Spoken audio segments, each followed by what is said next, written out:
Hugo, merci beaucoup de nous accueillir. Quand on est jockey de plat, on a une problématique de poids. On doit monter à un certain point, c'est ça?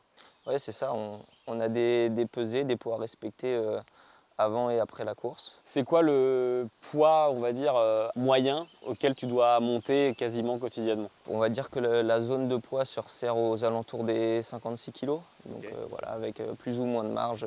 Toi, si jamais t'étais pas jockey ou alors que t'étais pas en configuration course, ça serait quoi ton poids au quotidien?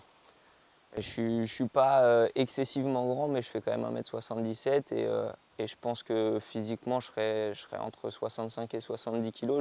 J'ai pas une morphologie énorme de base, mais on monte quasiment 350 jours sur 365. On est vraiment tous les jours au combat, Ouais. mais je veux dire que je pense que je suis aux alentours des 58 kg. Comment on fait pour perdre les 2-3 kilos restants quand on monte 3-4 heures plus tard? Bah, déjà, le principal, c'est d'avoir un rythme hyper régulier, voilà, de ne pas faire le yo-yo. Et puis après, ça va être de l'eau qu'on perd. Donc on fait sécher un peu le corps par des efforts physiques ou par des petites astuces pour éliminer de l'eau, évacuer de l'eau. Plusieurs moyens de perdre du poids, tu as à la fois un tapis de course, à la fois du coup un bain. Ouais, moi, c'est mes deux méthodes principales et les plus efficaces en tout cas pour moi. Donc, sur le tapis de course, on est en intérieur, en extérieur c'est plus compliqué, il y a de l'air, le corps sèche plus vite. Mais bon, sur un tapis de course, en se couvrant beaucoup, avec des couches de plastique et des couches, on va dire, assez épaisses, le corps se met en sudation.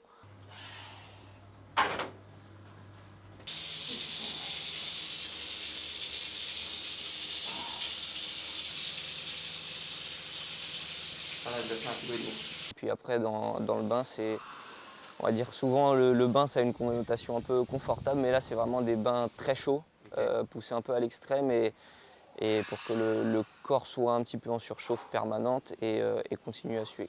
Là, tu sors, tu n'as plus le corps, mais par contre, tu évites que les corps sèchent.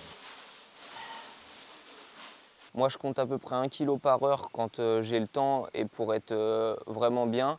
Quand on est pressé, en tout cas pour ma part, on va dire 1 kg toutes les 40 minutes.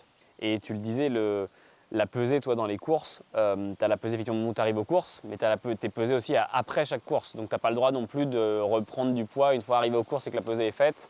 Ouais, c'est exactement ce qui diffère avec un sport comme la boxe et les sports de combat où les athlètes font des très gros cuttings, Ouais. mais peuvent se permettre de reboire et reprendre du poids après la pesée. C'est que nous, on est pesé avant et après l'effort. Il faut être capable de physiquement assumer une petite déshydratation comme ça. Donc c'est un entraînement vraiment quotidien, permanent, et voilà, on n'a jamais de relâchement parce que c'est autant le côté mental que physique qui doit être pris en compte.